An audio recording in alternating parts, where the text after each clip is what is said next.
യോഗം, അതായത് കർത്താവിന്റെ കാര്യം. പിന്നെ കാര്യങ്ങൾ എന്താണെന്ന് വെച്ചാൽ അങ്ങ് തുറന്നു പറഞ്ഞാട്ട്. പെണ്ണിന്റെ വീട്ടുകാരൻ ഒരു പാവപ്പെട്ട അപ്പനാ. അങ്ങനെ സ്ത്രീധനമൊന്നും ഞാൻ ചോദിക്കുന്നില്ല റഫേലേട്ടാ. എന്റെ ചെക്കന് ഏറുമാട് കടയായിട്ട് ജീവിക്കാൻ 2500 രൂപ തരണം.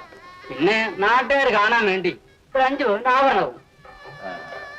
ജോശാമ്മ എന്ത് പറയുന്നു? എന്നാ പറയാനാ, നമ്മുടെ നോക്കാ കൊടുക്കുന്നേ, എല്ലാരും നമ്മൾ ഉണ്ടാക്കി കൊടുക്കണം.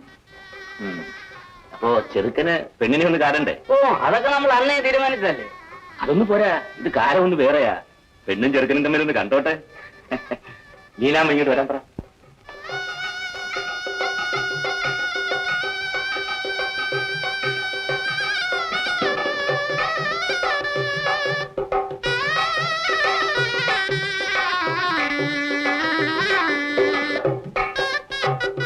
മോള് ഇതെല്ലാം അങ്ങോട്ട് കൊടുക്ക്.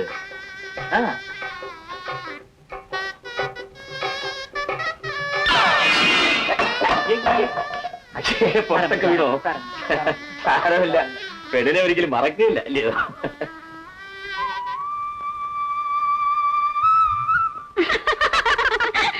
കൊള്ളാമല്ലോടെ നിന്റെ പെണ്ണ് കാണല്ലേ. ചൂടുകാപ്പി മേത്ത് വീണതേ ചെറുക്കൻ ഒരിക്കലും മറക്കത്തില്ല. ഞാനങ്ങ് പേടിച്ചു പോയി ലളിതേ. ആട്ടെ, അത് ഞാൻ വല്ലതും വിചാരിക്കുമോ? ഇതൊക്കെ സാധാരണമല്ലേ. പക്ഷേ ഇപ്പൊ കിട്ടിയ ചൂടിന് കെട്ടുകഴിഞ്ഞാൽ അയാൾ നിന്നെയും ശരിയായെന്ന് ഗവനിക്കും. പോടി, ചുമ്മാ കളിയാക്കാതെ. എന്നാ കല്യാണം? അടുത്ത മാസത്തിലാ. നാളെയാ പണം കൊട. സ്ത്രീധനം കൊടുക്കാൻ വസ്തു വിൽക്കാൻ പോണെന്ന് കേട്ടു. അതല്ലാതെ ഞങ്ങൾ പണം കെട്ടിവെച്ചിട്ടുണ്ടോ? ചെറുക്കൻ നല്ല സുന്ദരനാണെന്ന് തെക്കേലെ ചേട്ടത്തി പറഞ്ഞു കേട്ടു. നല്ല വെളുപ്പ് നിറമാ, കൊച്ചു മീശയുണ്ട്. എനിക്കിഷ്ടപ്പെട്ടു. എല്ലാം ഇഷ്ടപ്പെട്ടൂടെ? നീ കൂടി വേണ്ടാത്ത പറയാതെ.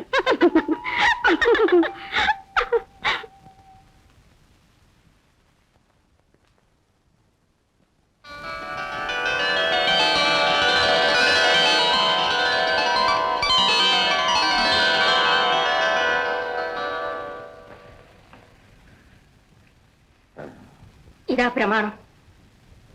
നിനക്ക് എന്താടി ഒരു വിഷമം? നമുക്ക് ആകെ ഉള്ളത് 30 സെന്റ്. അതിൽ പാതി വിൽക്കേണ്ടി വരുമല്ലോ എന്ന് ഓർത്ത്. അതും കണ്ണായ സ്ഥലവും. ഇതൊന്നും അറിയാൻ പാടില്ലാഞ്ഞിട്ടല്ല ശോശാമ്മ. ഈ നിൽക്കുന്ന കപ്പയും മാവും വരിക്കപ്ലാവും എല്ലാം അല്ലേ നമ്മുടെ പട്ടിണി തീർത്തുകൊണ്ടിരുന്നത്. എന്നാലും ഇതിൽ കൂടുതൽ ഒരാവശ്യം നമുക്കുണ്ടോ ശോശാമ്മ? മോളെ ലീനെ, അപ്പനൊന്ന് മുറുക്കാണെങ്കിൽ എടുത്തുകൊണ്ടുവാ. ഓ, അവിടെ കെട്ടിച്ചു വിട്ടാല് പിന്നെ ആര് നിങ്ങൾക്ക് മുറുക്കാൻ കൊണ്ടുതരും? അവിടെ കെട്ടിയവന്റെ വീട്ടിൽ പോയി അവിടെ മുറുക്കാൻ വാങ്ങിച്ചിരുന്നുകൊണ്ട് ഞാൻ പോകൂടി അല്ലയോ മോളെ?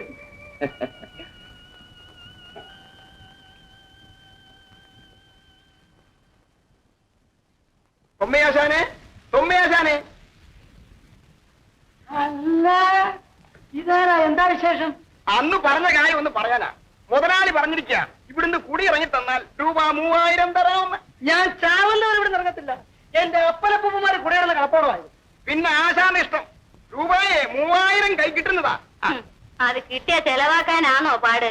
പിന്നെ പ്രായം ചെന്നൊരു പെണ്ണിനെയും ചെറുക്കനെയും കൊണ്ട് ഈ വഴിനീള തേരാപ്പാര നടക്കണം. ആ മാനക്കേട് ആലോചിച്ചാടി. പട്ടിണി ആണെങ്കിലും ഈ കുടിയിൽ തന്നെ ചുരുളുകൂടി കടന്നുകളയാവും ഞാൻ നിന്നോട് പറഞ്ഞു. ഇപ്പൊ ആലോചിച്ചാ മതി. വലിയ പൊടികെട്ടിയ നാടകക്കാരനായിരുന്നല്ലോ. വയസ്സുകാലത്ത് ഒരു കാശുണ്ടോ കയ്യിലെടുക്കാൻ? ഇപ്പൊ നാടകം പഠിപ്പിക്കാൻ പോലും ആരും എന്നെ ഒന്ന് വിളിക്കുന്നില്ല. വല്ലതും 5ഓ 10ഓ കിട്ടുമ്പോ നാളത്തേക്കെന്ന് കരുതിയില്ലെങ്കിൽ ഇങ്ങനെ ഇരിക്കും ആശാനെ. അപ്പൊ ഞാൻ ഇറങ്ങട്ടെ.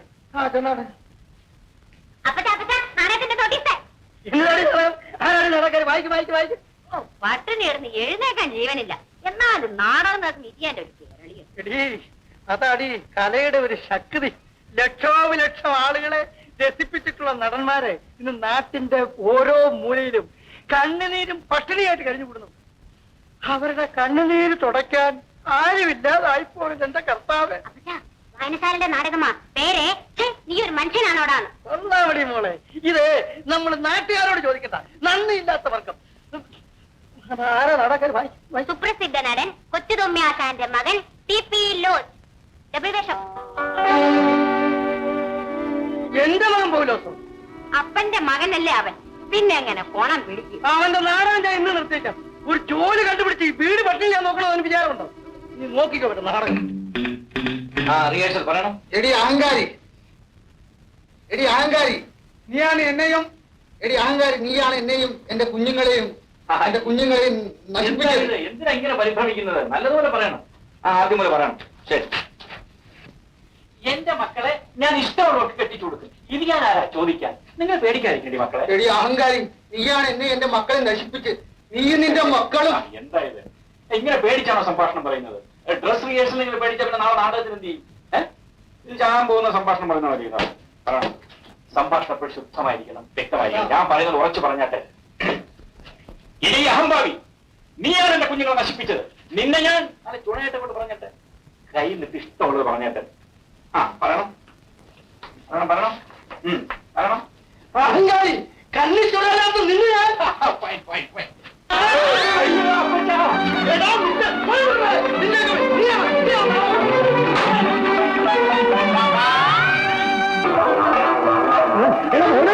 എടാ അവിടെ നിൽക്കാനാ പറഞ്ഞേ. എടാ വയസ്സുകാലത്ത് എന്നെ കൊണ്ട് എനിക്ക് ഓടാൻ പയ്യടാ. എടാ ഞാൻ അടിച്ചു. നീ പെണ്ണാവുന്ന ഞാൻ അടിക്കാതിരിക്കുന്നില്ല. എടാ മോനേശ്വർ, എടാ അവിടെ നിൽക്കാനാ പറഞ്ഞേ. എടാ വയസ്സുകാലത്ത് എന്നെ കൊണ്ട് എനിക്ക് ഓടാൻ പയ്യടാ.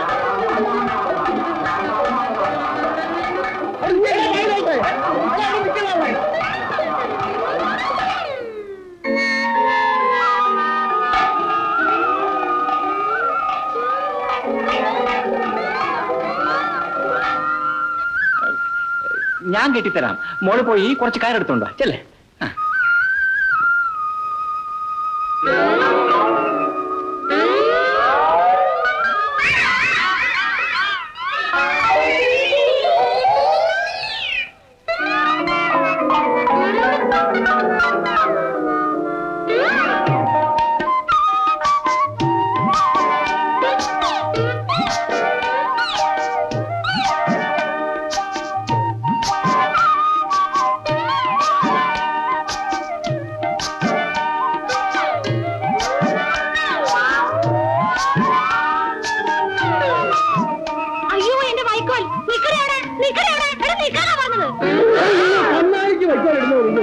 എന്റെ തലയിൽ കൂടെ എടാ അവിടെ നിൽക്കാതെ, എടാ അവിടെ നിൽക്കാതെ.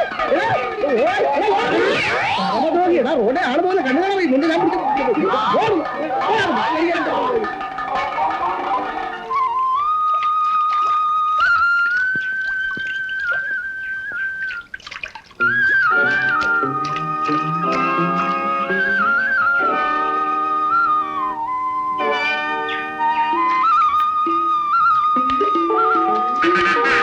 എടി മോളെ, ഈ ചട്ട ഊരാൻ വയ്യടി, ഒന്ന് സഹായിച്ചേ. ആനന്ദാടോ പെണ്ണുങ്ങൾ വിളിക്കുന്നിടത്ത് നോക്കുന്നത്? എനിക്ക് നാണമില്ലേ? പോടാ. എടാ പൗലോസേ, നിന്നോട് നിൽക്കാനാ ഞാൻ പറഞ്ഞത്. എടാ അവിടെ മോനെ ഇതാ പശുവിനെ കൊടുക്കും.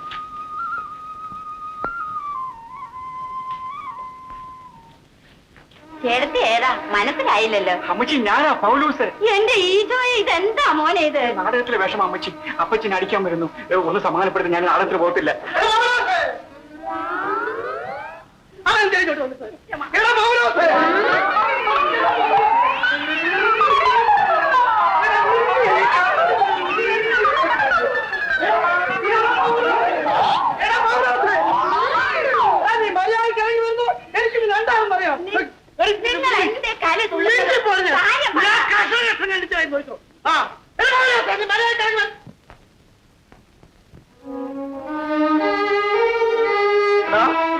നിന്റെ അപ്പച്ചന്റെ ഈ സ്ഥിതി കണ്ടോണ്ടാണോ നീ നാടകത്തിൽ അതേ തിരിച്ചത്? അപ്പച്ച ഈ ഒരു നാടകം കൂടെ ഉള്ളൂ അപ്പച്ച. നിന്റെ ഒരു നാടകം. എന്നാലും എന്റെ മോനെ ഒരു പേപ്പട്ടിയെ തല്ലുന്ന മാതിരി തന്നെ എന്റെ മനസ്സ് തോന്നി. എടി, ഒരു തിങ്കൾ ചായക്കോ നാഴി അരിക്കോ നിന്റെ അപ്പച്ചന് കടം തരാൻ ഇന്ന് ആരുമില്ലടാ മക്കളെ. നിന്റെ അപ്പച്ചന്റെ സ്ഥിതി അതാണാ. നിനക്ക് നാടകം വേണ്ടടാ മക്കളെ, വേണ്ട. നീ എവിടുന്നെങ്കിലും ഉദ്യോഗം ഉണ്ടാക്കി ഈ കുടുംബം രക്ഷിക്കാൻ നോക്കടാ. നിന്നെ ഏഴെ പെങ്ങളെ കെട്ടിച്ചയച്ച അപ്പച്ചൊരു സമാധാനമായടാ മക്കളോ. അപ്പച്ച സമാധാനമായിരിക്കണം. ഞാൻ ഒരുപാട് സ്ഥലത്ത് അപേക്ഷ അയച്ചിട്ടുണ്ട്.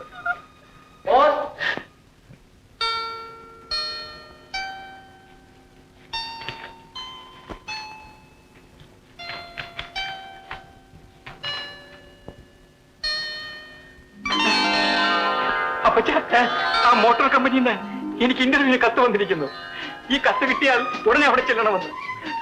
എന്റെ പൊന്നു മോനെ, ദൈവം തമ്മിൽ കണ്ണു തുറന്നു കേട്ടോ. നീ ഉടനെ പോയി ഉദ്യോഗത്തിൽ ചേര്. വണ്ടിക്കൂലിക്ക് അപ്പച്ചൻ എവിടെയെങ്കിലും പോയി കടമെങ്കിലും വാങ്ങിച്ചിട്ട് വരാം. ചേട്ടന്റെ യോഗം കൊള്ളാം. അപ്പന്റെ 2 അടി കിട്ടിയപ്പോഴേക്കും ജോലിക്കുള്ള ഓർഡറും വന്നു. അയ്യോ എന്റെ കർത്താവേ, സാരി പാല് കിട്ടാനുള്ളത് ആ ക്രാവ് കൊടുത്തല്ലോ.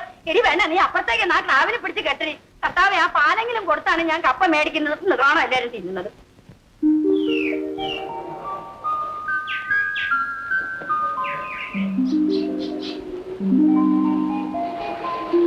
മോളെ, നീ എന്തിനാ മോളെ ഈ ജോലിയൊക്കെ ചെയ്യുന്നത്? അന്തോണി ഇല്ലേ അവിടെ? അവനൊരു ഫൂൾ ഡാഡി. അവരോട് ചെടിക്ക് വെള്ളം ഒഴിക്കാൻ പറഞ്ഞപ്പോ അങ്ങനെ അന്നാമ്മയുടെ ശൃംഗരിച്ചോട് നിൽക്കുന്നു. ഞാൻ അവനെ ഗെറ്റ് ഔട്ട് പറഞ്ഞു. അത് കൊള്ളാമല്ലോ. ഈ കിടക്കുന്ന എന്ത് ജോലി തടസ്സപ്പെടുക, നീ എന്നെയും ഗെറ്റോട്ട് പറയുമല്ലോ.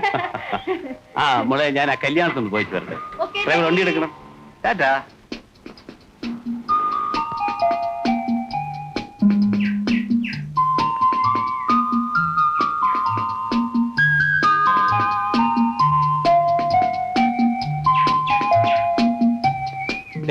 ഒന്ന് നിൽക്കണേ, ഒന്ന് നിൽക്കാൻ.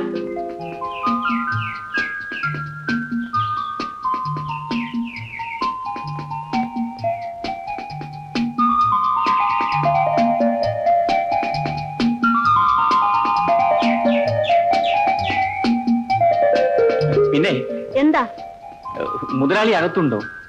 കാര്യം എന്താ? അല്ല, അത് മുതലാളി പറയേണ്ട കാര്യമാണ്. മുതലാളി അകത്തുണ്ടോ? ഉണ്ട്. കാര്യം എന്താണെന്ന് പറഞ്ഞാൽ വിളിക്കാം. അല്ല, ഇത് വീട്ടുവേലക്കാരിയോട് പറയേണ്ട കാര്യമല്ല. ഓഹോ, ഞാൻ വേലക്കാരിയാണല്ലേ? പക്ഷെ ഞാൻ വിചാരിച്ചാലും നിങ്ങളെ സഹായിക്കാൻ ഒക്കും. കാര്യം എന്താ? ഒരു ജോലിയുടെ കാര്യമാണ്. ഓ, അത്രേ ഉള്ളൂ. ഞാൻ സഹായിച്ചുതരാം. പക്ഷെ പറയുന്നത് പോലെ കേൾക്കണം. എന്ത് വേണമെങ്കിലും കേൾക്കാം. എനിക്കൊരു ജോലി കിട്ടിയാൽ മതി. നിങ്ങൾക്ക് ഇതിനു മുമ്പ് എന്ത് ജോലിയായിരുന്നു? ചില്ലറ നാടകങ്ങളൊക്കെ അഭിനയിക്കും. ആ, കൊള്ളാമല്ലോ. പാട്ടറിയാമോ? ഓ, ഭംഗിയായി പഠിച്ചിട്ടുണ്ട്. എന്നാൽ ജോലി തീർച്ച. മുതലാളിക്ക് പാട്ടെന്ന് പറഞ്ഞ ജീവനാണ്. ഇവിടെ മുമ്പ് പാട്ടറിയാവുന്ന ഒരാളായിരുന്നു ജോലിക്ക് നിന്നിരുന്നത്. അയാൾ എങ്ങോട്ട് പോയി? അയാൾ എങ്ങോട്ട് പോയി? ആ, ഓൾ ഇന്ത്യ റേഡിയോയിൽ ജോലി കിട്ടി. ഈ ജോലി വിട്ടുപോയി. എനിക്കും അങ്ങനെ ഒരു ചാൻസ് കിട്ടിയാൽ ഞാൻ ചേട്ടതി ഒരിക്കലും മറക്കൂല. എന്നാലേ സാർ ഒരു പാട്ട് പാടണം. മുതലാളി അകത്തുണ്ട്. പാട്ട് കൊള്ളാമെങ്കിൽ ഓടി വന്ന് കെട്ടിപ്പിടിച്ച് സാറിനകത്ത് കൊണ്ടുപോയി ജോലി തരും. ഏത് പാട്ട് പാടണം? നല്ല 1 തരം പാട്ടായിരിക്കണം. മനസ്സിൽ തറയ്ക്കണം. അല്ലെങ്കിൽ യാതൊരു രക്ഷയുമില്ല.